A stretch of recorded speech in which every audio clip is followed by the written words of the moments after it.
getting audio. Paul's not getting audio. Well, it's too late because I already hit the go live button. Paul, I'm going to kick you out. I'm kicking Paul out.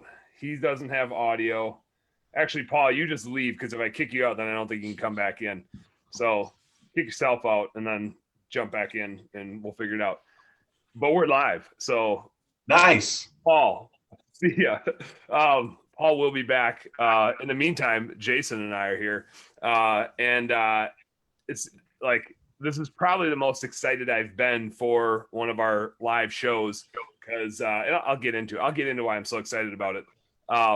Before I do, happy Wednesday night. Grab a beer. We got some stuff to cover tonight that's going to be super valuable. Oh, got a Minneapolis beer. That's little grain belt rep from Minneapolis. I just had Coors Light in the fridge, so I'm drinking Coors Light. Nice. So, there we go. You got the audio. Paul's back in the house. My computer has a sense of humor, apparently. There we go. Super good timing. Like you. So tonight we've got Jason Holmers from Oxsome Digital Marketing, I should say. And I learned about Jason like by accident, something we were using, and I didn't know he was the guy behind it, much less like we live in the same city. So it's super cool background to it. And then we got Paul Gressel, who's the marketing director at Blue Skies in the house. Although Cheers. He bailed on Minneapolis and went out to San Diego for a month. And so instead of being in like negative 15 degree weather, it's probably even more than like positive 15 degrees where you are. Maybe even more than positive 15 Celsius. Just barely though. Don't feel too bad. I love California. Gosh. Yeah. I wish I was there right now. Yeah, we lucked out. I hope you guys are staying warm.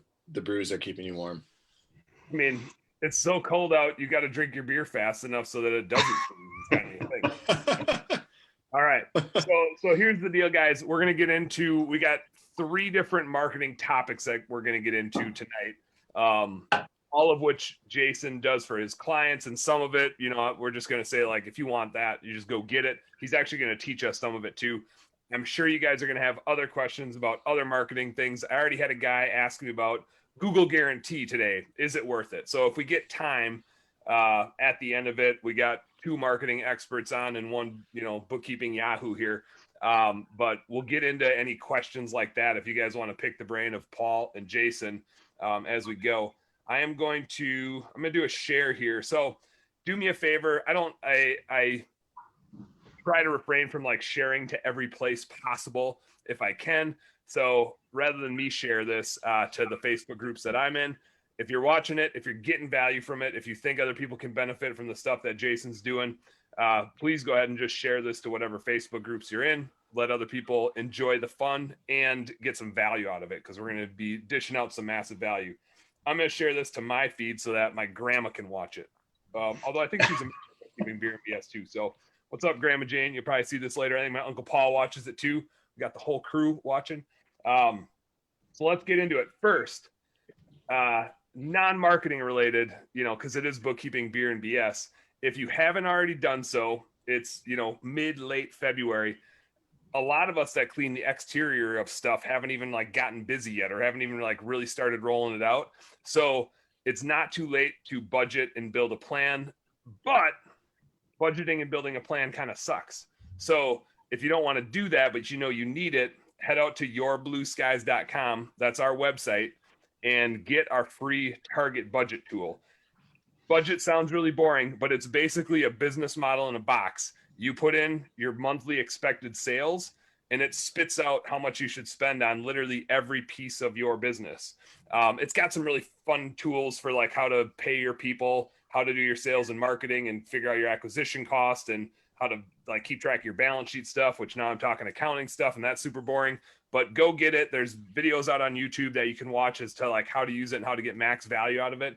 But it's basically like a budget in a box, take it and run, and you can literally run your business off of it to help you make more money and grow your business faster. So if you haven't already gotten that, go to yourblueskies.com, get that target budget spreadsheet.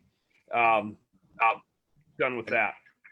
Well, I got to say, much like your audience who are business owners and operating businesses but aren't finance experts like yourself, me just setting up that landing page for those and reading through them and like watching some of the videos that you put together, like you can immediately tell it's insanely helpful.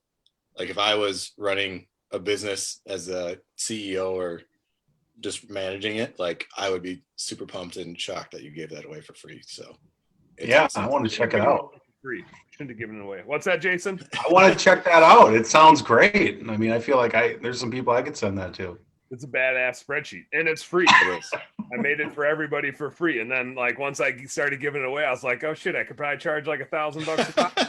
Downloaded like almost 1,000 times, so I could just retire on a beach. But instead, I'm here telling people about bookkeeping. All right, enough about board on the beach. You would. I would just be sitting there with my QuickBooks open anyway, just and knocking out bank rec. All right, so enough bookkeeping talk. Let's get to the marketing talk. Jason and I talked earlier, yesterday, I think, maybe the day before. I don't know. It's been a long week already.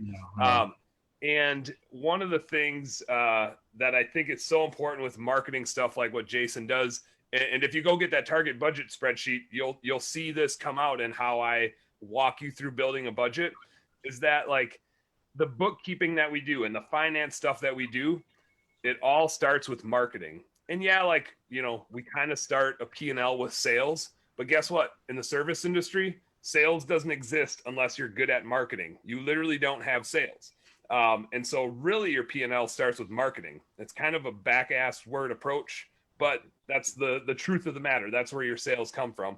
So yeah, we're talking about marketing tonight, but it couldn't be more bookkeeping and finance related, because this is the stuff that grows your business, that you got to make sure the metrics are right, that your acquisition cost is right. And this is what drives all the stuff that allows you to be keeping track of things and grow your business. So marketing is where it all starts and super important. And I stumbled across what Jason does by accident. My business partner, Derek Christian in Cincinnati, was like, hey, I heard about this Go Lead Guys thing. And Jason, I'll let you elaborate on it a little bit more after you give your backstory. But we were using it, Derek brought it to us, to Paul and I, and was like, hey, we got to try this thing. And we're like, I don't know, like, sounds kind of goofy. What do they do? Oh, they're on Nextdoor and they get you referrals. And it's like, okay, I don't know how it works, but if it's a few $100, let's give it a shot and see what happens. And all of a sudden, this thing that I had never heard of became our best lead source. Like, it's a lead tree. We can spend a lot of different things, but like best qualified leads and like our best pulse on the market at the same time. And the leads show up and they're like ready to buy, just like a referral. So it felt like magic. It felt like we were all going to go to jail because it was too good to be true. They'd be like, we're all going to end up in jail. And so I asked Jason to come on and talk about it. And then Jason and I were talking. He's like, well, that's like just one of the things we do. We also do X, Y, and Z. I was like, well, now we really got a lot to talk about. So I'm going to shut up because Jason's here to deliver so much value. Jason, why don't you start with a little bit of your backstory to give some folks a frame of reference for how you got kind of started here working in the service industry? Yeah. So, well, thanks for having me on, guys. I mean, I love doing this type of stuff. So, I mean, just real quick, I was in real estate. Real estate crashed 2008 and needed to find something else to do. Landed at yellowpages.com, learning how to sell internet marketing. And I kind of ended up working a lot with home service companies there for 4 years. I really loved it. And then I kind of got the, tech startup bug, if you want to call it, and ended up at Trulia for a couple of years. And then ended up at Angie's List here in Minnesota. I was the only guy here. Wow. They're headquartered in Indianapolis. There was a guy that saw my post in the Bookkeeping Beer and BS page today, who's a Minneapolis guy, Tom MacArthur, who's like a competitor of ours, but also a buddy of ours. And he's like, wait, like Jason from Angie's List? Yeah. I was like, wow, I can't believe he remembered me. You're probably stopped at the grocery store, like, aren't you that guy from Angie's List? Yeah, I mean, that was, I quit 2016 and then started this business the next day. You left a legacy. You left a legacy at Angie's List. Yeah. I mean, I really liked working there. I mean, Angie's List, you know, it's a great tool. I mean, the guys that my customers in Minnesota, when I worked there, they all relied on Angie's List, you know, almost as their sole source of leads. And so that experience allowed me to learn more about the home service industry, like really getting into the nitty gritty with some of these guys. And that's when I kind of found out that a lot of the businesses were having trouble with their website people. You know, it's like their brother created it or their mom created it, or the guy who created it, they can't find them. And, you know, I kind of have I was making websites in high school. And so I was like, man, I think I could really offer something valuable here. And I really wanted to start my own thing. So then you know, that's what Oxsome was originally started as, is just a website business. We build websites and manage it for you. Made a lot of cold calls to get business off the ground. And, you know, thankfully a lot of home service companies gave me a shot. And so we made a lot of websites, and then after we had, you know, got 50 to 100 websites or something under management, I started getting calls like, hey, you know, like, we want more leads, or Angie's List isn't working like it used to, or that's because you left. Yeah. Cheers to that. Yeah. So then I kind of turned my focus after like a year and a half or so to say, all right, you know, what can we do to, you know, boost leads? And, you know, I tried a bunch of things like the paid ad stuff, which got really expensive really quickly. And then I kind of like started reading about like using influencers, and I was trying to figure out how can I apply that to local. And so I started building up like a network of local influencers who are focused on like the smaller social sites, or even like big Facebook groups. You know, there's Facebook groups now that are just focused on like their neighborhood or their city or whatever. Even Craigslist is like a huge spot. And then there's Nextdoor, of course. And so we started, you know, working with some of these guys and saying like, hey, can you promote these companies? And, you know, their efforts of like, just, you know, doing like an influencer post or whatever, worked really, really well.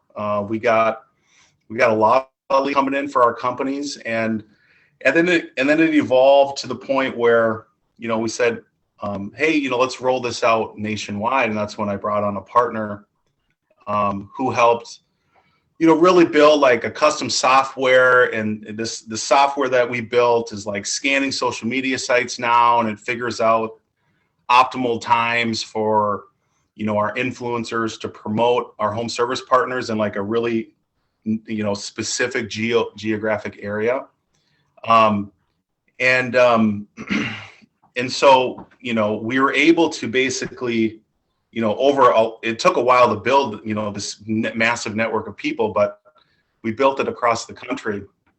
And we had influencers like referring other influencers, and it just, you know, it took a lot of hard work and a lot of organization and a lot of like the software that I'm talking about. But now we have kind of like this machine that works really, really well. And how did you find all the influencers? Like, how do you find people on these different social media platforms to be that influencer? Or is it that like they resemble, like they show themselves because they're influencers, so they're already like the most active people? You know, yeah, it's actually easier than you think. I mean, just go to Google and type in like social media directory, or social media influencer directory, I think is the first thing I did.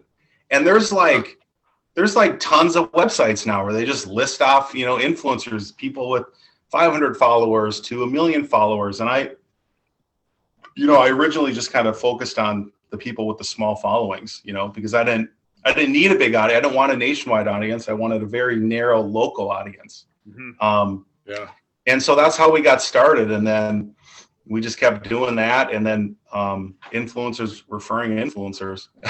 Nice. So how, and this is the, like, we got 3 different tools we want to talk about that you guys do. This is the one that we started using at Blue Skies, where it was like, this is amazing. It almost feels like we're cheating because we have a person that will refer us. And we all know, like, Google's great. You have 5-star reviews, you get that like social proof, but we all know there's nothing better than like a direct referral. Direct referrals like are really easy to convert. Like the lead's gonna follow up themselves, and they're super easy to convert because they have a one-on-one interaction to say, yep, these are the folks to use. How did you get it? I don't know. I don't want to have you like pop the hood all the way, but how does it work that the influencer finds the conversation, gets in, and makes the referral? Can you button that up for us and explain kind of the inner workings of it?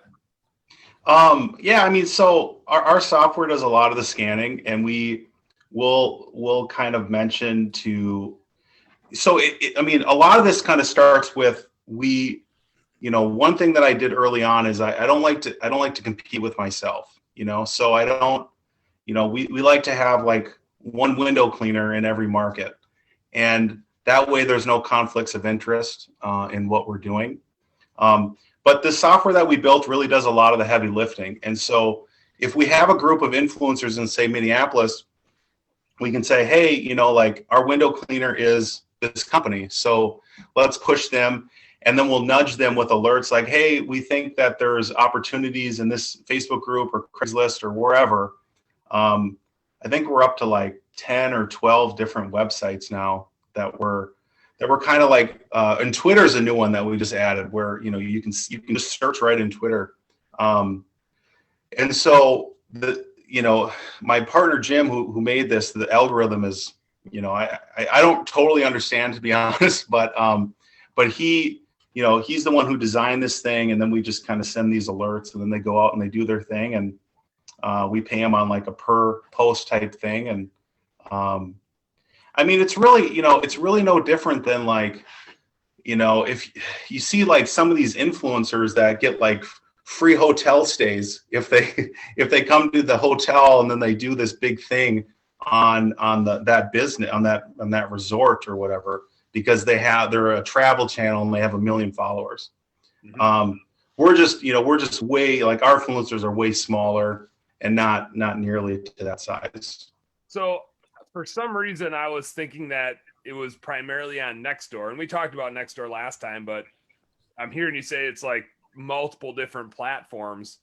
Does this work, and is it similar, whether it's Facebook, Twitter, Nextdoor, Instagram? I'm not a social media guru, so I don't even know all the ones that are out there, but can it really kind of be done in any social media platform where people? Yeah, I mean, that's really, I mean, yeah, we just, every influencer is connected to different social networks, and so we try to say, hey, you should sign up for this, or this is a good one. And, the more you can talk about our businesses, the more we can, pay you for your posts. We always encourage them like, hey, you should call this business and, talk to them yourself, get an experience, right? Work with them directly. And then, talk about it, talk about how it went for you. Mm-hmm. And so, what we found is that, it's like we said at the beginning of the call, we're like, getting leads is just like step one, and so much of getting leads is, I always tell folks I work with, like, the money is in the follow-up, because there's a million ways to get leads. And like, once you get them to the website and they fill out the quote form, you have to make sure that you're following up really quickly. So a lot of what we've been doing lately has been like kind of perfecting that and helping businesses, home service companies, follow up faster, even if they're not getting a lot of leads, make sure you're, working those leads as hard as you possibly can so that nothing gets left behind. Yeah. But yeah, I mean, the hard thing about that service, that lead guys, where, we offer like a free trial and everything, is that, across the country and the markets that we're in, we have like limited capacity. So we're already at like maybe 70% sold out of what we have going. So there's not like a whole lot of opportunity left for what we're doing, but we're happy with what's produced, and we're glad it's working for you guys. So yeah, it's working phenomenal. Yeah, I'd say it's great. If you're out there watching this before the end of the call, I think it's just goleadguys.com, right? To go check that out. And yeah, I mean, I think yeah, we should probably send them to this landing page that we made. So we know that they're coming through here. Yeah, this is the. I'll throw that in the comments here. So just this oxsome.com/BSS. If you're interested in getting on a lead trial program with us, if the market's available, we can send our influencers to promote your business. If you're interested in that, you can fill out that form, and we'll be happy to get back to you and let you know either way. It's a good on that particular service. I think to what I said earlier, it's because of like the referral mentality of it. It just works so good. And I know one of the things that Paul has used it for in our business is it gives us a great pulse on our people talking about home cleaning or window cleaning or whatever it is that we're offering in that location. It kind of gives us a pulse on how many conversations are going on out there.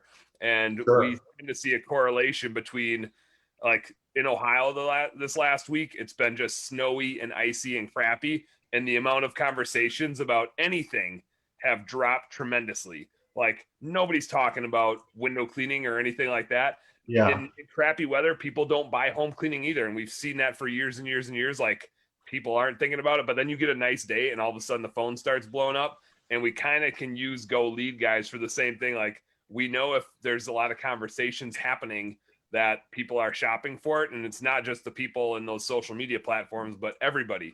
So do more Google ads, do more whatever else you're doing. So we got if things slow down enough, we got some other levers we can pull for you. That's right. So let's move on to those. So if you haven't explored the Go Lead Guys deal, go check out oxsome.com/BSS. I put it in the comments. Go see if your area is available. If it is, I promise you it's awesome. It's huge. And like I said, that's the thing that we're using. And it was like mind blowing to us. And so that was why I asked Jason to be here. And then he dropped the bomb on me that like, there's other things they can do that add equal, if not even more value.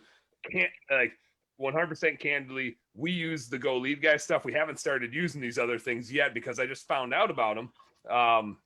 But Jason, why don't you take us through the other day we were talking about trying to convert it. Let me set it up this way. Home Advisors, Angie's List, Thumbtack, like those different lead purchasing places. If you watch the social media circles, it always seems like there's one person that's maybe doing okay with it, and then everybody else is just complaining about like, oh, we can't convert them, or it's just garbage leads, or whatever the case is.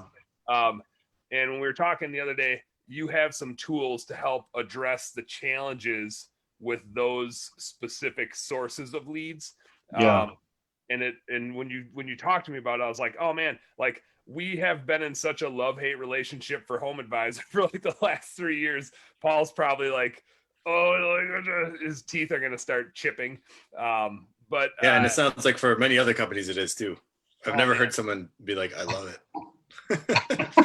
Yeah, maybe for like a few months they love it, and then they're like, this sucks, this is garbage, I get the worst, and so like just hearing that there's better ways to do it and there's other alternatives kind of blew my mind, because I feel like we try it and then we write it off, and then we try it and we write it off. So take us through kind of this automation that you've set up behind the scenes to make some of those lead sources. Oh, sure. Yeah. I mean, I also want to, I did, I kind of like was going through, because we got a lot of customers now, and I was trying to figure out like, what are some things that we're doing that, your viewers in the group can kind of apply themselves. And so I want to cover some of that too. And I can go into as much detail as you want.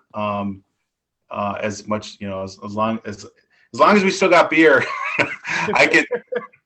We can go into like real details about. It'll be good for a little bit. I bet I came prepared. I don't even know where I got this. Is like one of those coolers that somebody left here a long time ago. Super old school. It's got the inside of the lid actually has a few cup holders in it, so really works nicely to have one on deck. I haven't had to go that far yet, but it's just a bonus cooler. Yeah. Funny. Right, That's anyway, classic. hit us with some more. Okay, so just before I get into that, I will just talk real quick about what you're saying. So, Angie's List Home Advisor, I think these guys, these platforms, they can still provide really good leads. And this is what I was saying a second ago, where it's just like, it's so important that when you're buying leads from Home Advisor or Angie's List or Yelp, that you just have to get back to the leads when these platforms send them over to you, like as fast as possible. And what does fast mean? Is that like within like 4 minutes, like 3 to 4 minutes every single time. And the because a lot, if you have a platform where they're sending that same information to multiple people, you have to be the first one. And even if we're doing like this influencer lead program and they're submitting on your website, chances are they're probably going to go to another website and, request a quote from somebody else. Mm-hmm. So it's not necessarily just confined to the platforms. I mean, it really should apply to your own website. And the reality is like, a lot of folks will tell me all the time, oh yeah, we get back to them, and then I'll test it, See, like, it's like, and not that I'm trying to like prove them wrong, but it's like, look, you told me 4 or 5 minutes, but really it was like 40 on average. And that's just, that's not fast enough. I mean, so if you're spending money on leads, you have to put things in place, and even, well-intentioned business owners, they want to do it really fast, but the problem is life happens, right? You're on the phone with the customer, or you're working at a customer's house, or you're doing your bookkeeping. No, you're not. Nobody's doing that. Or you're having a beer watching, 3 guys talk about marketing and bookkeeping. And so you can't you can't be everywhere at the same time. So, we just really got, really focused on how can we build automation tools to make that happen. And so like Home Advisor, for example, they'll actually provide what's called a webhook, that you can have the lead information sent to you right away. And then from there, you can have your system send an email and a text back to customers within like a minute.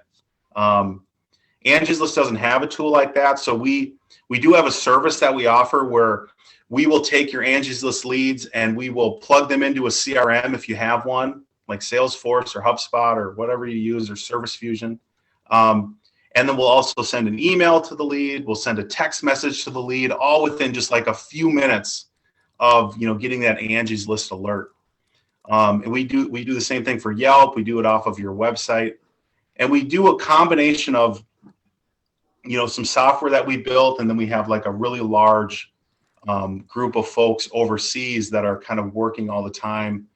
And that's where our custom software will come in and grab tasks and actually perform them when the machines can't do them by themselves. So even if it's something where it's like, automation can be done a lot of different ways. One of the ways would be that, there's a funnel within a computer system, and it knows like, if this happens, then this happens. And if that's true, then this, basically just a big long formula. But even if that's not applicable to a certain thing, you have thousands of people at your disposal to pick up a task and get it done, first come, first serve, basically. Yeah, I mean, there's some tools where they just don't provide the data feed like, through an API or a webhook, so you can plug it into a computer that can do this magic auto reply for you. Mm-hmm. And so, I would just say like, tip number 1 for 2021, like if you're buying leads, figure out how to automate those things. And we have an option to do that. We just charge $2 an entry. So you're getting an Angie's List lead for $2. We'll get back to the customer through email and text and plug it into your CRM for you. And then we can also, send you. What's the average cost of an Angie's List lead? I have absolutely no idea. I don't, because they have like monthly costs, and then you get it's like a year contract. You pay monthly, and then you get a certain area, and then they send you leads. So I'm not totally sure what the average is, but you kind of have to, you got to automate things, and if you can't automate it, then you almost need like a dedicated person who's managing them. I mean, if you're going to pay for those platforms, you have to have that in place. I can't imagine. I mean, I'm thinking through our financials right now and how much we pay an office manager and all the things that they're working on, and for them to chase home, for them to drop what they're doing and get back to a lead, which candidly is what we've always tried to do, right? It's like, you got to get drop everything, get to that home advisor lead, drop everything, get to that Thumbtack lead. You got to be the first one. And maybe they can do it if they're freaking Superman, but even if they can, they forgot what they were working on. They probably didn't get back to somebody else. They probably left the team high and dry. That was like a team out in the field asking them a question that needed their help to get that Angie's List lead or that home advisor lead. It just seems so valuable to pay a couple bucks to not ruin your office person's life. And I mean, it's not like this isn't rocket science. I mean, we get our folks. We use a platform called Upwork. I mean, I'm sure a lot of people have heard of them. They do a lot of marketing. You can find folks on there, and that you can pay them hourly. And it's not hard to find somebody to do this for you. You just have to get them trained in and tell them what you want them to do. And you probably need a few of them just kind of ready around the clock to handle it. So, I would encourage everybody to, get plans in place to make sure you're automating your leads. But I wanted to go over, I think it's kind of like a breakout story, I think, with my customers, with what one customer was doing. We helped automate a couple things for them. And I want to walk through what he does, what we do for him, and then hopefully the viewers, if they want, they can do it themselves, because I think it's so valuable. I like it. Do you have anything you can show us? Can you do a screen? Yeah. So why don't you let's see. I'll share my. I gave you access so that you can do it. So you should be good to go at the bottom of the screen there. We need a breaking news banner. Okay, there you go. There's my family. Okay. Or at least somebody's there's family the beach. posing for a cute. Yeah. This beach. is actually in Orange County. This is California. Oh, there you go. Yeah, we try to get out there like every year. Okay, so I know we have a lot of window cleaners in here, but this is Anton. If you ever need some new wood floors, Dan, he's great. Actually, I need some new bathroom floors. I might get some of that luxury vinyl plank that he's got listed there. Yeah, he's over in Shasta. Yeah, I mean, Anton's the best. So here's what Anton was. Let me see if I can find. Okay, here it is. Okay, so here's Anton's Facebook page. So what Anton does, and he's been doing this for a couple of years, but we kind of helped amp it up to the next level. And 2020 was like a really, really good year for him. But and there were no headwinds or anything in 2020, so that's just run of the mill. Yeah. Right. So basically, after every job, he goes in there and he takes a bunch of pictures of his finished job. I mean, he does a fantastic job. And what he does is he uploads them right to a Facebook album on his Facebook page. Man, so he has all these. Bathroom. I need that bathroom. I know, right? I mean, how sweet is this thing? Literally, we're looking at getting our bathroom refinished, and that's what I need. I need that. Yeah. So he'll finish the job up, right? So this can be applicable to anybody. I mean, you're cleaning windows, you're cleaning carpets, you're changing wood floors, you're doing kitchen remodeling, whatever. Takes pictures of all of his work. Even if you're cleaning homes, like, you know, as long as the homeowner's okay with it, like take before and after of like dirty house, clean house. And so, you know, documenting your work is just such a valuable thing because it lives on the internet forever. And so what he'll do is he'll put it on, you know, its own album on his Facebook page. And that by itself is pretty good. But what we do is I found this tool. What's in here? So just to make sure I'm tracking. So yeah. To segment for our viewers, we talked about the Go Lead Guys service, which is, you know, using influencers via social media to get you referrals in different social media sites. We talked about using kind of automations and when automations don't work, an army of labor that's damn near automated to get back to the Home Advisors, Angie's List, Thumbtack type of leads that really require a quick reply. And now this is kind of like number 3 here, which is managing other social media stuff and how to make the most content and get the most out of it. Yeah. I mean, it's all about social media today, in my opinion. You know, it's just like, you know, you kind of have to look at it as like, where does everybody spend their time? You know, like when they're bored, what do? They open their Facebook app or their Instagram app. And man, when I'm bored, I'm looking at Anton's bathrooms. Right. I mean, you have to have like the website is just like one piece today, and you have to have like a strong social presence. And so, you know, I'm surprised Rob Anderson hasn't commented yet, because he's like the king of Facebook posts. If anybody's out there doing this or could even like take another level, Rob better be watching right now. I saw him posting earlier. He was watching. He is. He'll be out there. Yeah. I mean, I think anybody who does this, which, you know, by the way, it's like, it's totally free to take pictures of a job and like put them on a Facebook album. And so, Rob, you know, Rob just posted. I've posted more. Yeah. I don't know. There's a lot of albums on here, man. I mean, he doesn't miss a job. Okay, so here's where it comes full circle, though, right? Because you have your website, and so we found this tool called Embed Social, where it'll take these albums and it'll stick it right on the website.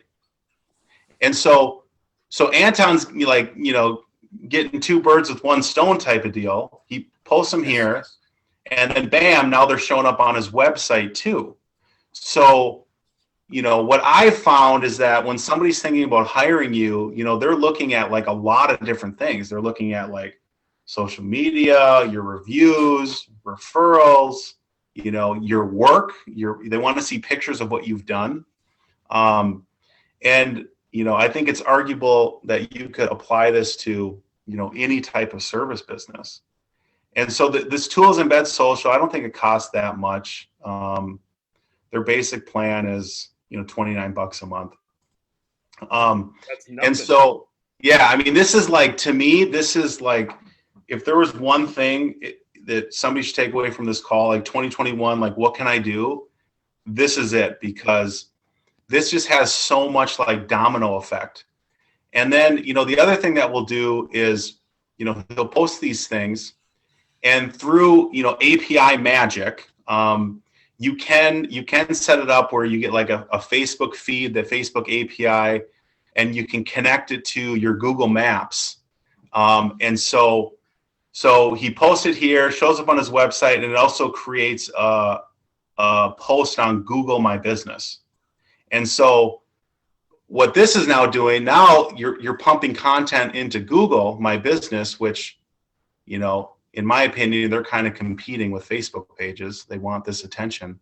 And so this is helping your SEO now, you know, so now you have like a huge, you're getting like, you're spreading your wings in social media, you're getting a post on Google Maps, and, you know, all the stuff's here on your website, all by doing just, you know, one thing. And then you can do the same thing. You can extend this to, you know, depending on how good you are with APIs, you can extend it to your LinkedIn page or your Twitter account or your Instagram account, and you post once and it goes everywhere. Yeah, I was gonna ask, is that company embedding this one catalog into all those locations, or are you editing Yeah, so flooring company using an API to do it themselves? Yeah, so they're only posting it to the website. It's just like you're just embedding your Facebook album. That's what this does. And I mean, if you don't know how to use APIs and you don't want to hire me to do it, that's totally fine. I mean, I would say the next best thing would be to like go on to Upwork and find some, labor globally that's like in your budget and just have somebody remotely do it. But it's just this type of stuff just goes, it pays for itself over and over and over again. And this something he did last year is still there, and it just keeps working for him. So it's all about input and output, right? This is like top recommendation for 2021 to do something like that. I love great. that. That's the awesome. thing that like scares me away from doing more social media stuff is like, oh God, it's just so much. There's so many things to like post in so many different places. I know. It's just, yeah, I'm with you. It's just, it's overwhelming. It's like information overload. You start Googling, like, what can I do for my business? Or even worse, how do I rank on Google? I mean, that's like a mine pit. Like just like endless information that you have to sort through. So, I wanted to, really quickly, just like show that out, just provide that as like, this is something that people can do, right away. Do you guys do much do you post much on social media for your businesses? Yeah, we have getting better. Yeah, we're showing more signs of life, and we have some more dedicated to exclusively that. So between organic and running ads, and for a while it was like one of those. I think part of it was expectation setting. Like we didn't know, should this be like a big lead generator through organic and natural activity? Should it be just part of our resume where people can see our activity and show that we're an active business? And like you said earlier, people researching companies that they're thinking about hiring or several companies. So that was part of it. Is like, well, what do we expect from this? Like, do we expect this to be a low, set a tight acquisition cost to it, and we want to get a lot of leads from it? Is it we just got to have a pulse on it? But so that's why it's so impressive to see what you're doing. And if you know the technical side or hire someone to do the technical side, like you're saying, to somehow automate either activity or automate the lead response. And that's big. Yeah, I mean, the other nice thing is, when you have all this content on your Facebook page, if you do decide to run Facebook ads or you play around with boosting posts or whatever, we found that, guys that are actively posting will get more reach for less dollars. Facebook ads. And I literally talked to a guy about that today that is working on a tool specifically for like paid Facebook ads. And that was one of the things we talked about with him. It's like, yeah, it can work by itself, but how much better does it work when you're actually doing these things and posting a bunch of good organic content already? Yeah. So much more bang for the buck. Yeah. Facebook, I mean, all the platforms, I think they love when you're creating content, I mean, that's why people open their apps and they keep scrolling. So if you're helping feed the content machine, they'll reward you. That's my theory, at least. So if you, and I think it was Rob Anderson who asked, if you're in a small market that maybe your company doesn't cover, if it's full or something like that, would you recommend kind of that hyper local group activity? If you're a small business and you're trying to do some social media activity, is it just finding those groups in your area and getting involved online, basically? Yeah, I mean, I think that's a good start. It's not, it's not the end all be all though. It's like you really need, I mean, from what I found is like every niche, every type of business and every market is just a little different, So what I found is like when I have a company where like I'm trying to like, either get them more leads or I just, whatever. I mean, the social media stuff doesn't always work, the influencing stuff. And so, it's like if we're trying to figure out like, okay, what can we do? Like one little tip that I've used that seems to work pretty well is, put yourself in the position of like a homeowner and then go onto Google. And so like, say you're a window cleaner in Chicago, just type in window cleaner companies Chicago and look at all the companies that show up. So if like Angie's List is #1 in the search results, you should probably have a listing on Angie's List, Yeah. Or if it's Yelp, you should have a listing on Yelp. And because that's where a lot of people will go first, is they'll go to Google when they're looking for stuff. And so you want to obviously try to get your own business there if you can, but you should really be aware of like the big directories that appear in the top 3 results, and then kind of really go all in on those platforms. Yeah. I mean, that's a great. Thumbtack is one that I see show up all the time. I used Thumbtack a lot when I started my business early on, because I typed in website developer Minneapolis and they were like #1, and I hadn't even heard of Thumbtack. So I created an account and didn't get any leads until I started getting reviews, so that's when you have to get like your own customers to like, because you can't just pay these platforms. You have to pay them and you have to get reviews on them. It's like pay and social proof.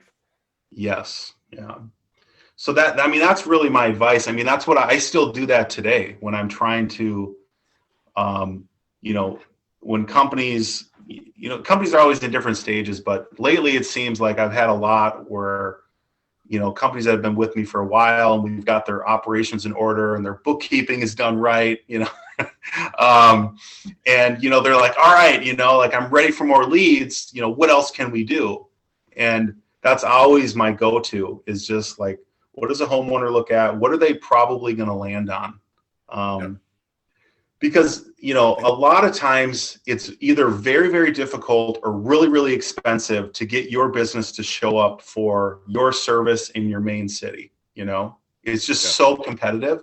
And even if you get there, you still have the Google Maps on top of you, and then you got the paid ads on top, and Google will have like 4 sponsored, clickable ads. And now, going back to your question with the Google guaranteed, now it's Google guaranteed, Google ads and Google Maps. And so, it's harder to get the attention. Yeah. I don't want anyone leaving them.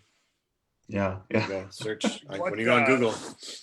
So just to recap, I just reposted the link. So if you could use Jason's help at all, just check out what he's doing. It's oxsome.com/BSS.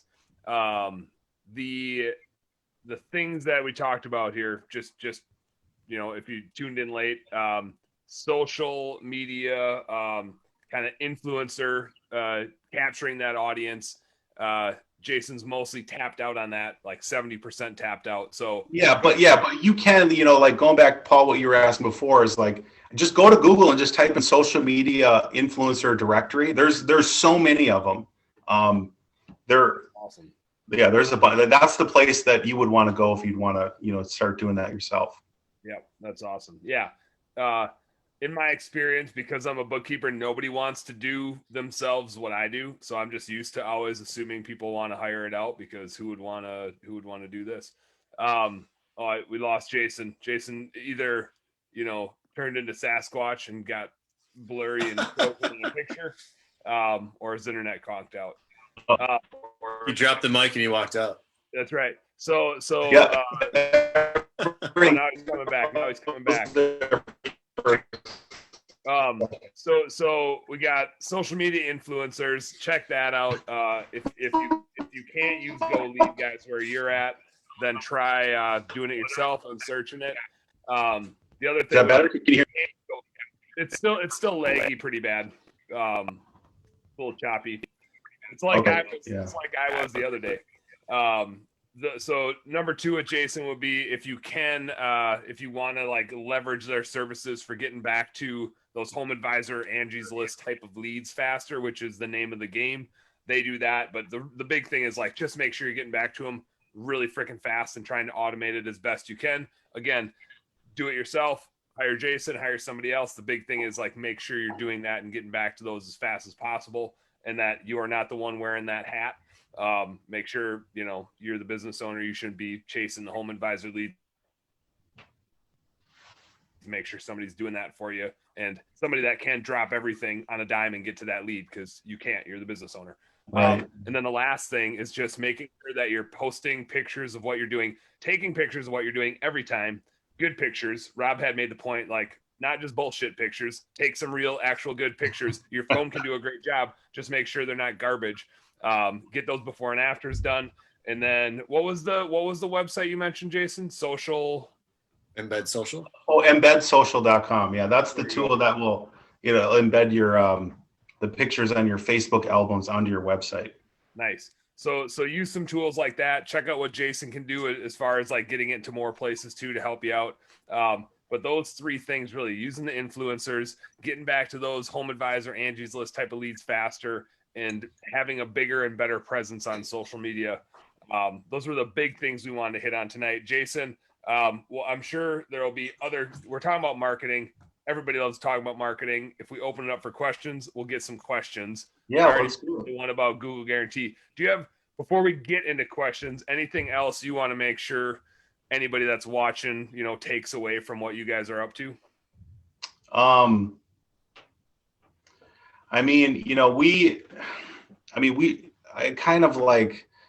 like to call our team like automation wizards, like we just like, if there's like a task that is causing you pain and you do it over and over and over again, we can help you automate that. So all these tools nowadays, they're all on websites, and they all can connect to each other through APIs, and you shouldn't have to copy and paste stuff over. So, even if you don't have the budget to pay, you always reach out. I mean, because I will always, I'm always willing to listen to things that are causing pain or taking too much time. And, if we can't do it for you, I'm always happy to recommend, options that you can do it yourself or do it for free. So. Solid. It's all about automate. Automate and delegate. Automate and delegate. Yeah. So yeah, I'm curious to see like some of these questions that are, I have some other things I could talk about, but I'd love to hear like, what people are thinking, like, what are they wondering, or what how can we help them? Rob is thinking, burp, I finished my growler of beer, all onto the cans. That's what Rob was thinking. Oh, good job, Rob. So we had somebody earlier, just in a different Facebook post. They couldn't watch the live. I don't know if they'll catch it later. They wanted me to ask, so I assume they'll catch it later. But they must have children in the room. Yeah. What they want to know is Google Guarantee worth it? And then we got Cade who's watching right now, and Cade will probably correct me if I'm wrong. I think he's in Arizona, either New Mexico or Arizona, but I feel like Arizona. He said, should I do Google Guarantee for a junk removal business with an average ticket of $285, which I feel like is about our average like window cleaning ticket, and we do Google Guarantee. So my quick answer would be yeah, but I'm the guy who doesn't know what the hell he's talking about. So I'll let you guys run with it. Give us the nuts and bolts of Google Guarantee, and at what point is it worth being Google Guaranteed? Well, first of all, junk removal in, you said Arizona? I think so. I do have that open, so I can help them. I'll set you up with a free trial. We'll get you some junk leads. There we go. Good leads for junk, not junk leads. Yeah.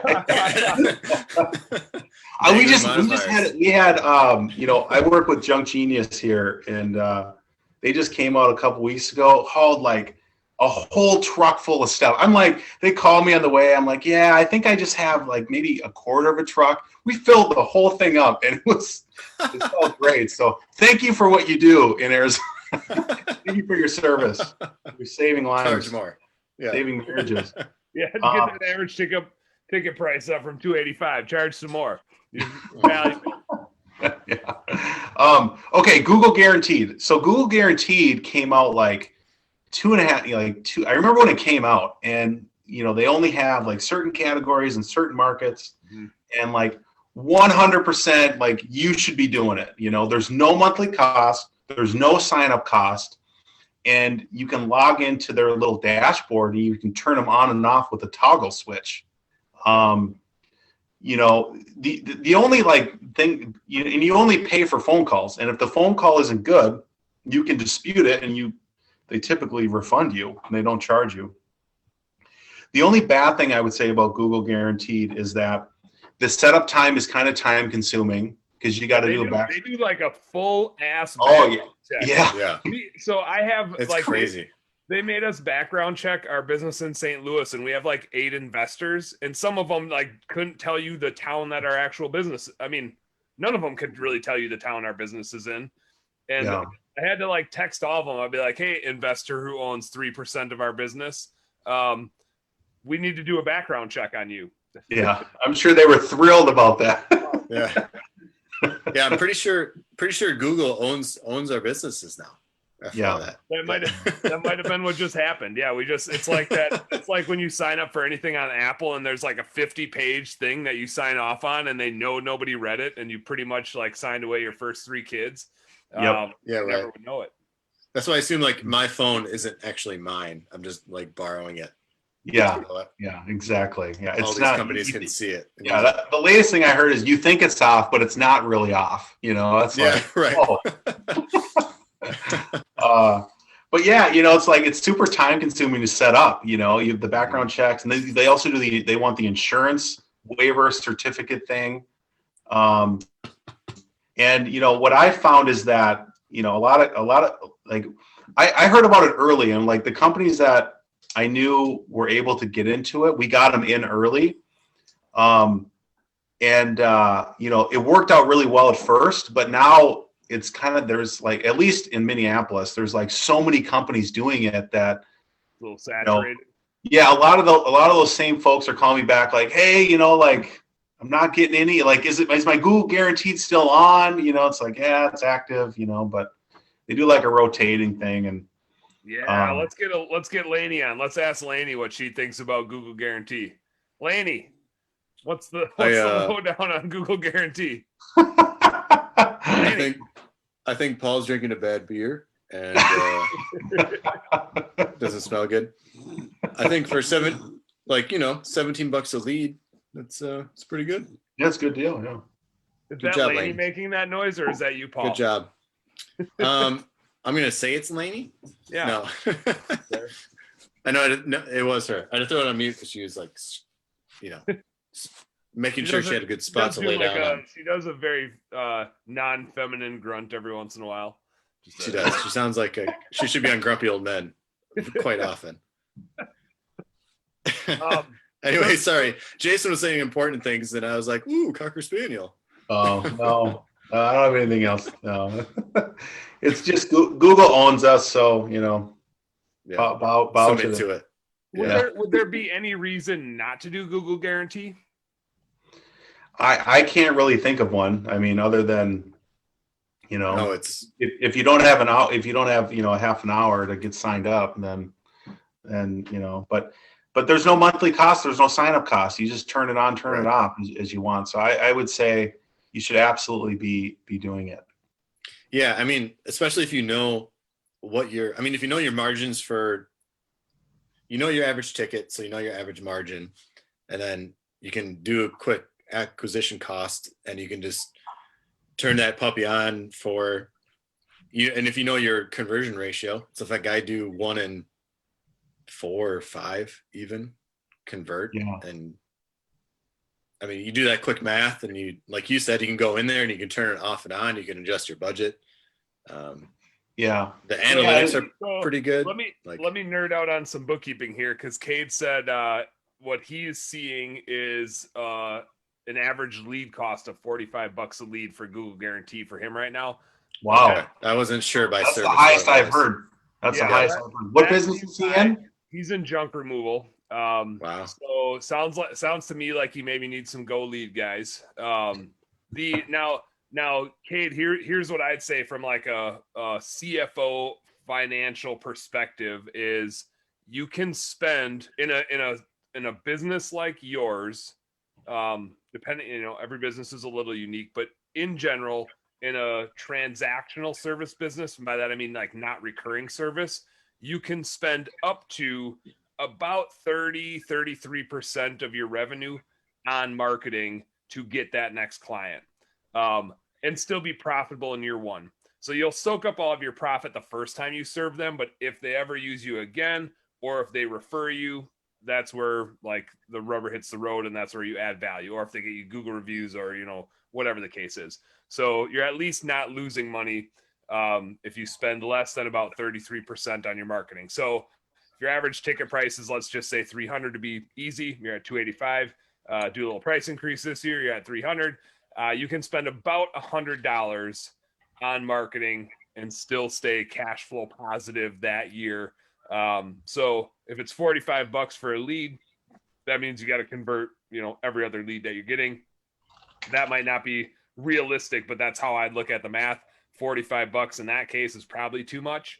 But I don't like, and kind of back to you, Jason and Paul, is if it's $45 now, does that just mean that people aren't shopping as hard right now? So the leads are more expensive to buy because there's not as many leads out there, versus if there's a bunch of people shopping for it, does the lead price come down on Google Guarantee, or does it kind of stick around a level like that? From what I know, it stays flat. And I don't know how Google calculates its cost per lead, if it's based on demand or what they think the average ticket is for that industry. But Yeah, I think it's Jason, kind of you're like, probably exposed to more. I think it's kind of like, scenarios. what's the price of Bitcoin? How's that figured out? It's Yeah, like, right. I mean, it's kind of something like that. I mean, it's like supply and demand. I know that, a couple junk removal companies we had early on, it wasn't that much. So it sounds like the cost is going up. So I'm sure they'll keep raising it until people turn their Google guaranteed thing off. But I will say in general, like when it comes to should I do this thing or should I not do this thing, if there's no contract, if there's no big sign up fee, no big upfront commitment, everything is about testing basically. And like, you don't really know until you try. And with the Internet of Things, the ability to plug into automations, even like your service, Jason, I mean, you're month to month, and there's a setup fee that isn't crazy. And it's like, should I try this thing or not? It's kind of like, the only answer is really to try it if it's an affordable attempt. And sometimes it's worth spending that gambling money up front, even if you're trying a questionable thing. Sure. Yeah. But I mean, that's kind of my thought sometimes but I don't know how you, on the, should I try this or should I not question? I don't know how you see that. Yeah. I mean, I think what you just said, you kind of have to give it a shot, especially if you've heard of other people using it or whatever, or your competitors are using it. If it's a low barrier and there's no commitment, give it, you roll the dice. But the other thing too is like, even if you get somebody, you get somebody on the phone, it's always like still really important. Like, hey, what's your email? What's your phone number? And like quickly like jot, put them in some database somewhere. Put them on an Excel sheet or put them in a CRM or MailChimp or something, and then just send out an email blast a couple times a year to everybody who's in your on your list. I've had companies that are, they do really well with that. They pay, $40 for a lead. They didn't get the job, but they got their information down, and they're really nice. And, they're really nice when they converse with the customer, and then, they spend a couple hours every year and send out a couple email blasts, and then some of those folks end up coming back. So, yeah. Do you guys use a CRM? Do you guys have like a?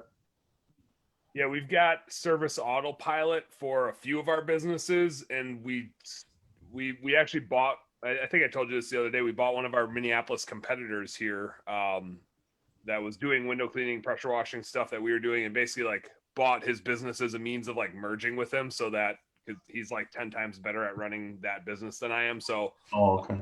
I get to do nerdy bookkeeping stuff, and he gets to run that business like a man. Yeah. And so when we combined, we realized like he was on House Call Pro, we were on Service Autopilot, and neither could like download into the other one. So we basically were like, well, now we can just pick whatever the hell we want, because no matter what we do, we're going to have to kind of like start from scratch. And we ended up on Service Monster, which is fairly cost effective. It's like $100 a month, and it like blows the pants off the other ones that we were on. So we've been pretty damn happy with it so far. Yeah, very cool. Yeah, I think.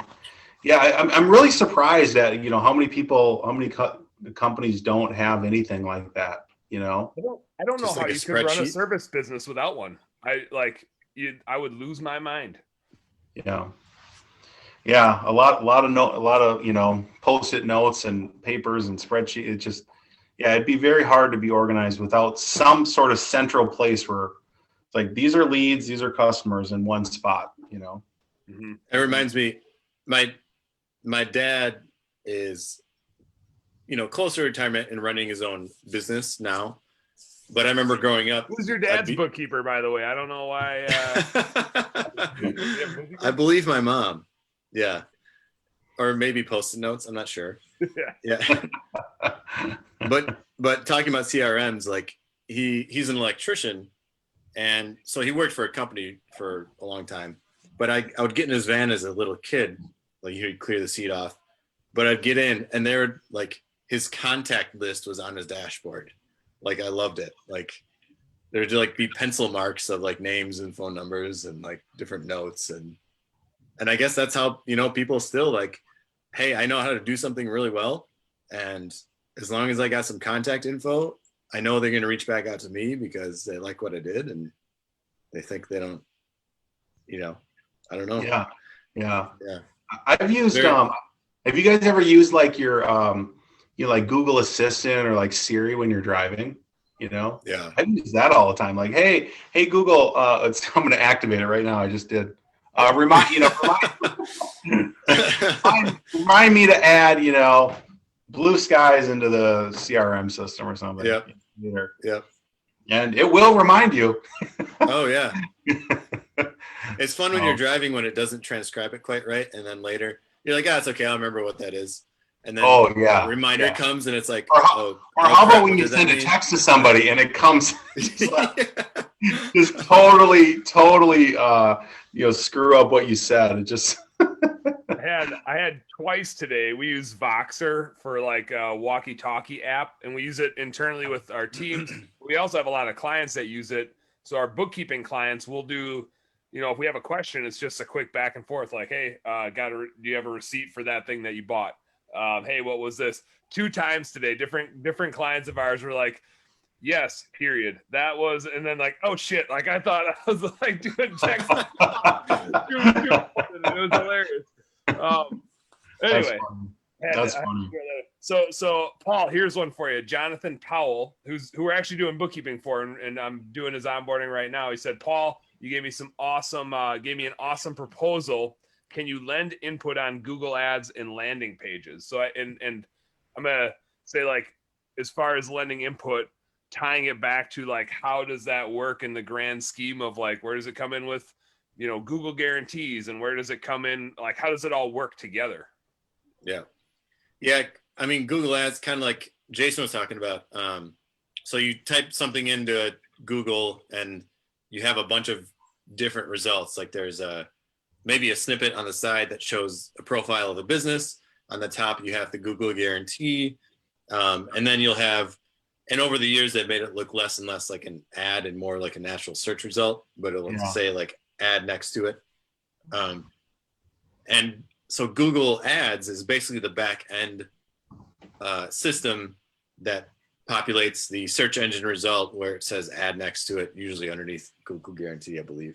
Yeah. And above like the pack of the map pack and top 3 results. Yeah. With Google guarantee though, you don't need a landing page. No, it's just basically Google guarantee is basically saying we vetted you, as we talked about, like the FBI vets you, and we just put our check mark next to you.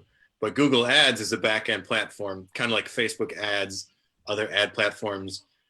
That's pretty detailed and complex, and there's multiple different strategies you can take to bidding. It's like an interactive, complex auction for ads that you. It's a nonstop auction. Yeah, essentially. It's like sports betting with a game that never ends. Yeah. It's constantly overtime. You're just at B-dubs the whole time. It's just in overtime, nonstop. Yeah. Which is maybe where I should do Google Ads from. That would be good. Get you in the. So what do you guys think? So Paul, what do you think? Do you like to use landing pages? You use them with Google Ads? I think if a website itself is strong, I will create landing pages directly on someone's website. But then there are other cases where I will do it separate from the website. So right now I'm actually messing around with I have a client where I'm doing an off-site landing page that doesn't link back to like the main site. But like Dan, the call around today, the qualifier I think with that is you really want a qualified lead up front. So you want an ad or a platform where you can say, are you looking for X, Y, or Z? Here's some information about what we do. And like, if you get all the way to the end of it, that person is likely very interested in what you're saying and what you're doing. And then by the time they click on that more info button, get to the landing page, then they aren't necessarily interested in clicking around on a website and reading more about who you are. Yeah, it's like, don't distract them. When you're close to making the sale, just make the damn sale. Don't start telling about everything else you do. Wait till you've made a sale to do that.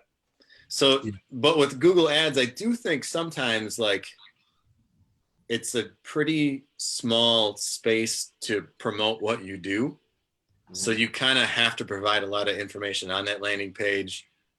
I do kind of like, a lot of people are against being able to click off that landing page, but I kind of believe people don't lose their intent. Like they still need service. Like, so if they like what they're reading throughout, like they're gonna, as long as you on every page of your website can easily, here's my phone number and a big clickable thing for my mobile phone. Here's like every time you scroll, you're gonna get a quote or something like. Yeah.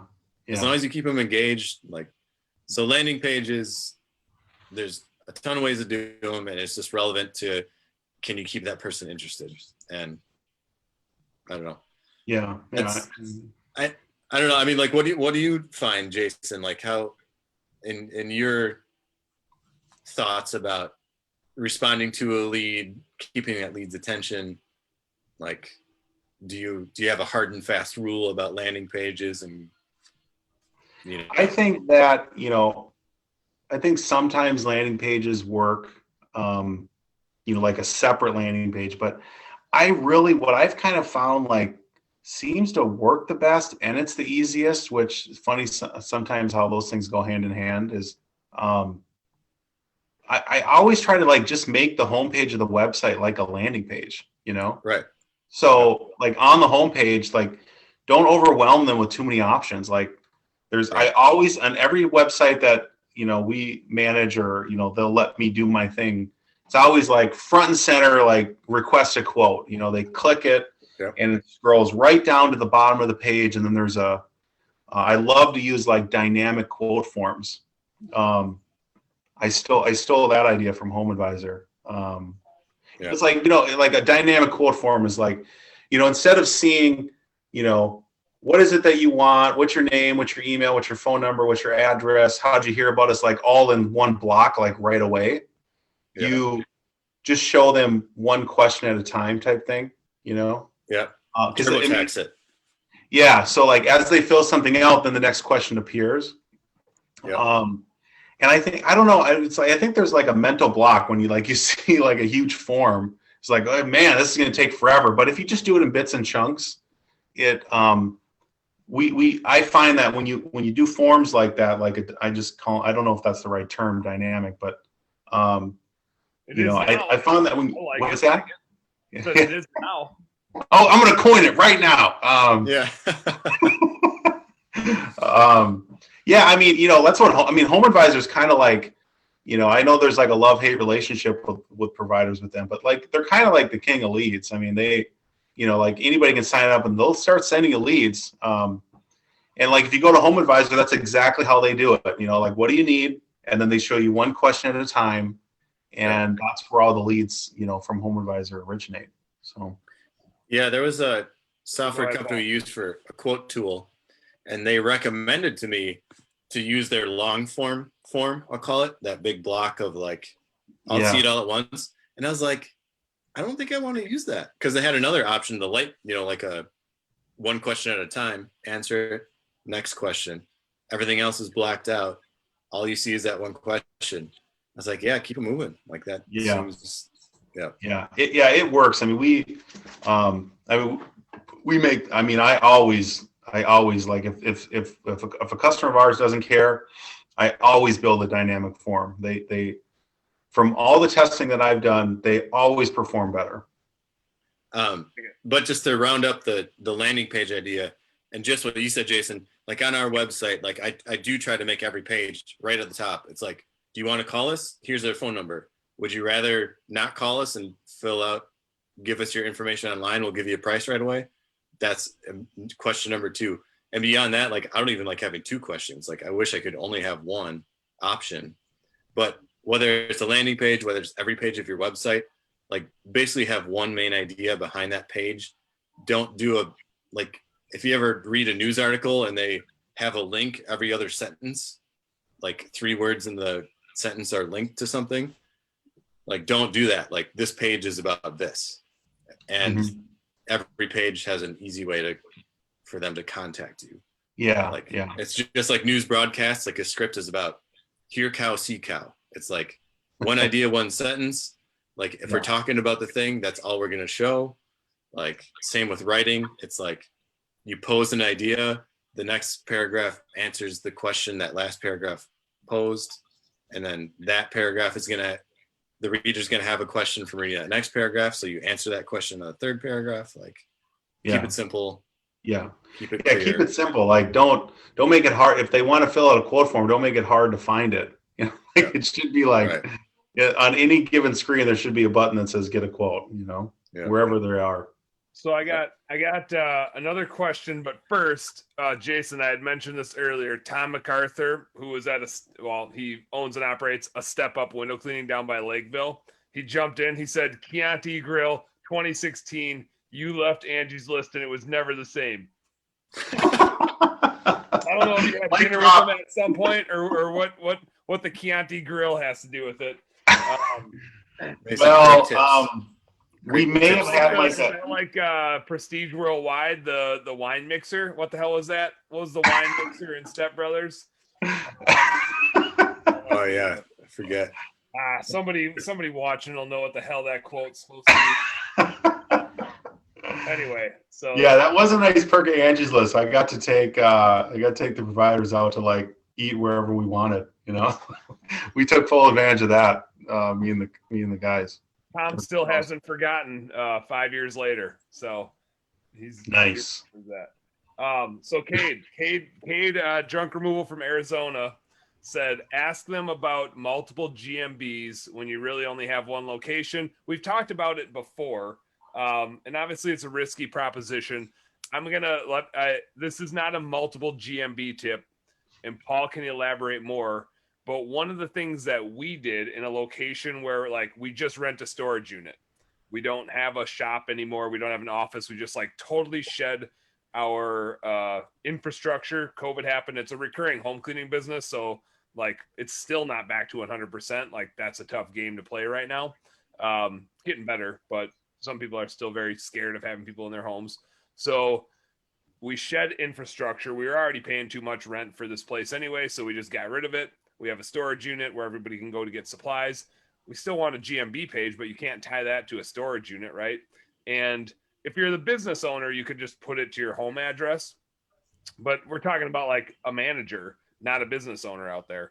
So we ended up renting a like office share type of space where we can get mail, and it's fairly cheap, and we can tie a GMB to that. And the nice thing about it is we can put that rent one right where we want to be, right? Like it can be geographically dialed into where we want to be. So Paul, I don't know if you have anything to elaborate on that. It's not like multiple GMB strategy, but it is like intentional GMB strategy. Well, yeah, I mean, some more. Yeah, this falls into the category of like let's try it and see if it works. Because honestly, if I'm a cleaning company that doesn't want to list my home address, but I found a cheap co-working space that accepts mail for me, and like if I want that to be where my business mail goes to, and I need a listing of what office I work from, like I would set up a Google My Business. And that's basically what we did in Cleveland, kind of. It's like if our manager didn't want to have stuff sent to their house. So I don't know the extent. You necessarily wouldn't, if you're not the owner of the company, I think it's pretty fair that you wouldn't want your address listed on Google. Right. And even if you are the owner of the company, because like I've looked up some stuff, like flowers for example, like someone will say they run a flower business, and I look it up and it's in like a residential neighborhood between two houses, like a mile from any commercial space. Like flowers is okay, but beyond that, you'd be a little skeptical maybe. So anyway, or you just don't want angry customers showing up at your right house. Yeah, right. So this falls under the example of, well, let's try it. It's not that expensive to subscribe to this co-working space, and it was cheap for as far as co-working goes even, and believing that if you're gonna get a red flag on it, it's not going to be like Google's going to punish you and say you are now no longer on the internet. It's more like, hey, someone flagged your business listing or something like that. So by being able to list, like a co-working space as one of our Google My Business locations, we started seeing some traction. We started doing the posts on it, and just finding if you live near that location and you go to maps, like, cause I use Google Maps to search for stuff, restaurants near me. I'll type in pizza, restaurants, bar, whatever.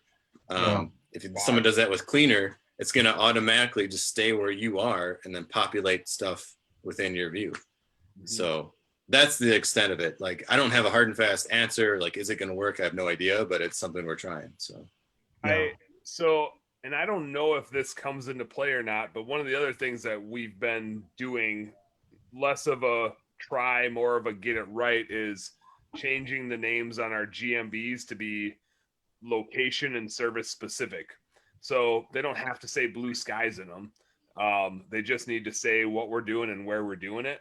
And so therefore, if you did have multiple GMBs, and I'm not saying you should, because we all know it's risky, but if you did, just name the things different for the location that it's at and what, like the main thing that you're going to do there. Like it doesn't have to be the same name over and over and over again, which I think would be a red flag if I'm Google. But that, your GMB page works better if you get the naming right to a specific thing that you're doing in that specific area. Therefore, if you're gonna use that technique, I think just make sure you're naming it appropriately. Yeah, for example, rather than Blue Skies Minneapolis, it's Minneapolis Plymouth House Washing as maybe your business name, or Blue Skies Minneapolis House Washing Service, or something where you can just include one of the main, I hate to use keywords, but I mean, that's kind of what it is.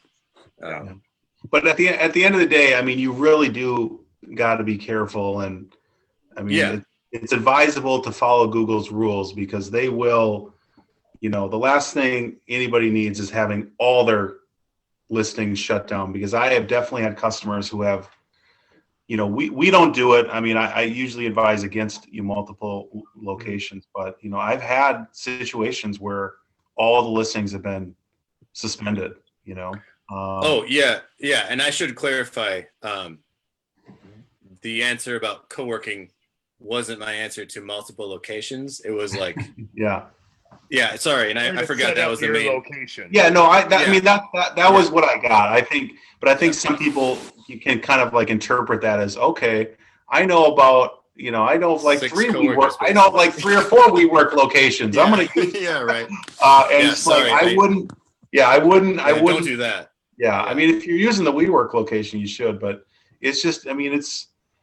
I mean, if you do get them all suspended, I mean, you can usually get your main one back, but you have to do like a video verification.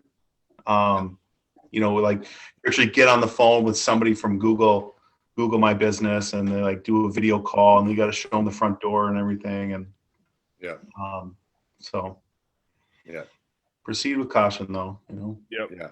Again, it's like, work at your own risk.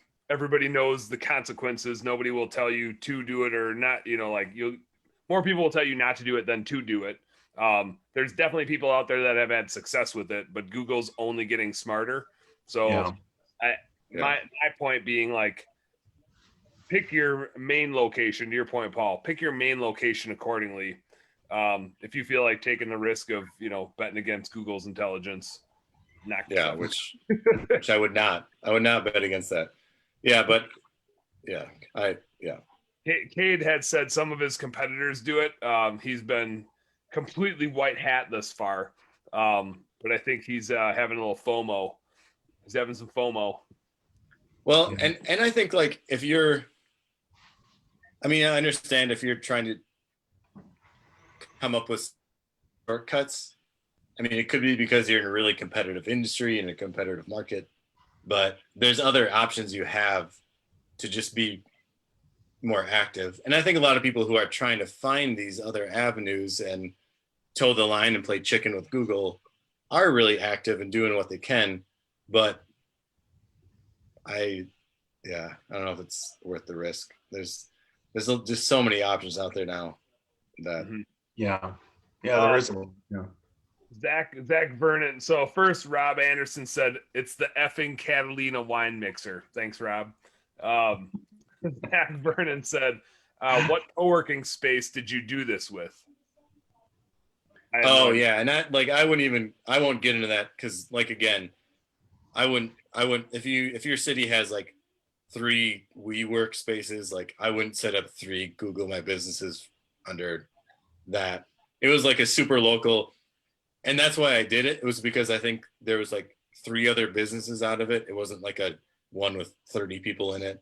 It was super small. It was almost like you'd call a mom and pop thing, where if it got to the point that Google's like, we want you to do a video walkthrough, like I think we'd almost pass it. So yeah, we could set up, like, if a customer wanted to come in here, they could.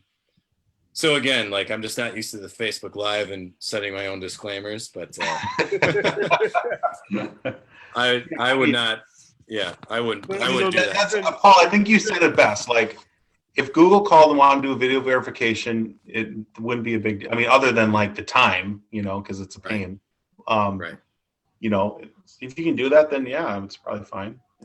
Zach was curious because he is operating out of a storage container. He's like, he's in that same boat of just running lean and mean, low overhead. So, but if I heard you right, it's try to find something that local that, you could do a WeWork, but something that like blends in where there's other business owners that are there running a business out of it. Yeah, a place that, like, if you're running a home cleaning business out of your home and you set up a Google My Business with your home address, and Google audited you and said, I want to see it, it'd be like, well, it's my home, but here's all my business stuff from my home. Yeah.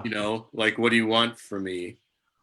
Same with co-working space. It's like, I wouldn't do 3 or cheap. So I guess the long and short of it is, it's probably not doing multiple Google My Business postings. If you don't have any affiliation to the address that you're listing, there's other ways to hit those geographies that you're trying to get into. So I know what he's saying, though. I mean, it's really frustrating. It's like you see your competitors, and they're clearly like, It's like, how do they do it? I mean, I still get inquiries, like random emails, like they're usually from, in another country. Like, I can get you Google verified listing. It's like, first, well, I'm not interested, but it's like, but part of me is like, how the heck are they getting them? Like, what are they doing? They're using Upwork to find people in those locations to go to that address and get the mail. They're Upworking. They're going. Yeah, I suppose. I mean, maybe it's possible. It's called Upwork Upstream. They go back up the channel, and then they get people locally here to get them an address. Funny. Any more questions? I think that's it. Unless somebody types one real fast. But in the meantime, Jason, thanks for coming on and hanging out and teaching us a few things about what you guys are up to. Like I said, I only knew of what you were doing on the Go Lead Guys. And to me, like, if I was out there watching this and I heard there's only like 30% of markets left, I probably would have tuned out and like went and jumped on one of those, but I know the value of it now. So I'm maybe biased, but like that influencer space is so incredible. So, do it somehow tap into those influencers. It's so bad. Just Google search the directories. It's really, I mean, even in like last year, there's been so many of these pop up. And I think, it's like you're sitting at home, you're not working. It's like, I'm going to start to build up my I think there's a lot of people doing that. They're building up their social media presence. And another thing I've been thinking about playing with is, have you guys ever seen that Cameo where you can hire like a celebrity to make a video? Yeah. Have you ever done one of those? I really want to do one of those. No, I think we should. I think we need to do some just for fun, just because. Yeah, I know, right? Yeah. And I've been surprised by who I've seen on there. Like Charlie Barron's, a comedian out of Wisconsin, is on there. Dan. Well, you might know him too, Jason. Oh, hell yeah. We got to get a Manitowoc Minute bookkeeping beer and BS little riff. That'd be great with a little bit of Packer fandom in there. Yeah. I think David Hasselhoff is on there. I would say like there's a lot of like sports stars and movie stars and just like random celebrities on there that like why wouldn't you pay them like $50 to $100 to make a cool video? Again, just because you can. Yeah. The whole like influencer, celebrity, Cameo, it's kind of like all in the same camp as I think, and it's just amazing like what's happening in that space. Like some kid at his house in high school can get a huge following and like have a ton of influence. We do marketing for Screamtown. It's a haunted attraction in Chaska. Have you ever heard of it? Yeah, I've heard of it, but I haven't been to it because I don't like those types of things. I prefer not to get scared.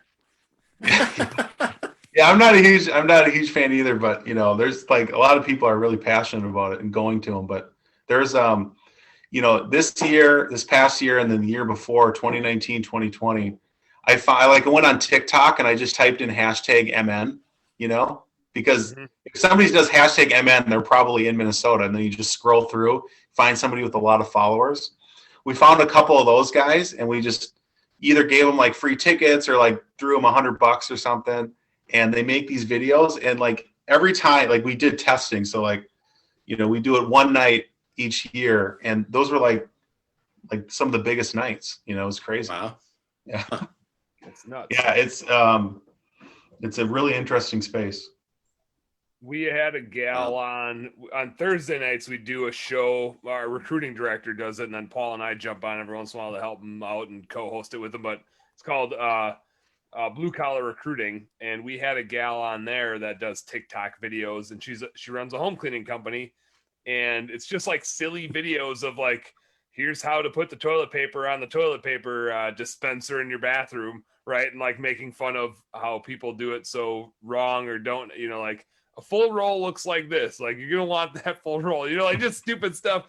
And like, she has some videos that get like hundreds of thousands. I think she has some that have like millions of views. And it's like, what? Like she's cleaning houses. Like how is that so rampant? And yet people just go bonkers over it. And that's like straight out of the Gary Vaynerchuk playbook. Like don't create, document. Like you're cleaning houses. document putting on that toilet roll, like, I mean, Yep. makes sense. It's just it's incredible how many people are out there like just soaking up content. It's cool. Yeah. And here we are creating some. We're there you go. documenting how to do your marketing for 2021. All right, we got one more question to wrap us up, and then we'll call our quits because I got to pee pretty soon here. I'm on Coors Light number 4, so that's like about a third of the way there. All right. What if your business doesn't fit squarely into the industry categories listed for Google Guaranteed? Then you can't do it. Zach does like garage kind of refinishing or like garage floor refinishing. Some garage floors, but he also does like storage and organization, like garage badassing. He makes your garage more badass than it was. With a few different ways, flooring being one of them, but also storage, cabinets, organizing stuff. And so it's like, it's tangential to, like, I'm sure Google has some similar categories, but like garage restructuring is probably not one of them. Yeah. I think so. It's very limited. And it's like every market's different too. Like, garage door repair might be available in Denver, but it's not in Dallas, Mm-hmm. Yeah. And I think it goes back to, and like you said earlier, Jason, when it comes down to it, if you're trying to figure out what to get market into, act like your consumer and go into Google and see what your top 3 results are. Yeah. Similar thing with Google My Business. Go on Google Maps, like make your house the center of your search, expand out a bit, and type in what you think your business category would be. For instance, I'll say when I visited somewhere and I really had no idea where anything was, and I typed in like restaurant or bar or grocery store, I got results that weren't quite. It wasn't a grocery store. It wasn't quite a market, or it wasn't a bar, but it was a liquor store. Even though I typed in bar, like that sense to me, like that establishment categorized themselves not as a bar, but as a liquor store, maybe to maybe try and catch some of that. That's a long way of saying, like, if you're doing garage restoration or organizing, like what's the next broadest category? Is that category listed? Okay, what's the next category after that? Is that listed? And then you got to ask yourself, is that at all relevant to what I do? Like, is closet organization anything like garage organization? Is it storage and organization? Is that what people are searching for? And then right, like, yeah, my garage is a disaster. Like, is it the one-off that brings them home? Yeah. Or, yeah, you kind of have to get either, like you're saying, Jason, you just can't do it, or you have to come up with some creative. Yeah. If someone's looking for this, maybe they're looking for this too. But yeah, it's. Fuck your closet. Your garage is just a big ass closet. So throw some stuff it's a out closet there. for your car. Well, organized. Well, you guys know what? So I lived in Orange County for 2 years when I worked for AT&T Yellow Pages, and out there, like at least in the neighborhood I was in Irvine, like almost everybody used their garage as like another living room. Like, I mean, it was crazy. I mean, because the weather's so nice, they just park their car on the street. It's not going to snow. Right. Yeah, it's just another extension. It's just a big storage location. Yeah, it's just like, it's not something you would never see somebody in Minnesota use their garage as the living room. Right. Get some carpet and chairs out there with the keg raider. Oh yeah, no, I saw it. People did it. Carpet, chairs, couches. The whole setup. It's crazy. I mean, it's like a screened-in porch, but you don't even need the screen. You just pop that garage door open, and it's like fresh air. But and there's no mosquitoes at night out there. Oh, you got it made. Skeeters. Oh. Damn mosquitoes! Thank God it's 15 below here. I ain't got no damn mosquitoes out right now. All right. All right, guys. It's getting late. That was fun. I appreciate you jumping on with us, Jason. I'm excited to do all kinds of stuff with you. I think there's things that you're doing that we need and other people need. So I'm so pumped that you jumped on with us. And Yeah, well, thank you for having me. This was a lot of fun. So thank you. Appreciate it. We'll have to. Yeah, thanks, Jason. Since we live, well, you and I and Paul kind of form a triangle. I got like the Northeast Metro covered. Paul's kind of directly south, and you're out west. We got the triage. We got the whole thing triangulated. So we'll have to meet in the middle for a beer. Nice. Once Paul gets back from California, the pansy. Yeah. Don't make us fly out there and have a beer out there. We'll do it. We'll do it too. I'll open the garage up. All right, guys. Well, hey, everybody, thanks for watching. Go check out Oxsome. It's somewhere in the comments, oxsome.com/BSS. See what Jason's got going on. Like I said, right at the get-go, if you haven't got your target budget spreadsheet, yourblueskies.com. You'll find it out there. Oh, I also put like the chart of accounts that we use for everybody out there to nerd out on bookkeeping for a second. So like, go grab that. I lied. Paul put it out there. I just said, hey, Paul, here's this chart of accounts that people can use in their QuickBooks. Can you put it out there for me? And then Paul knows what to do. So yeah. Anyway, we'll see you guys next Wednesday for another Bookkeeping Beer and BS. Thanks, Jason. Thanks, Paul. Thank you all. Have a good night. See you next week. See you guys.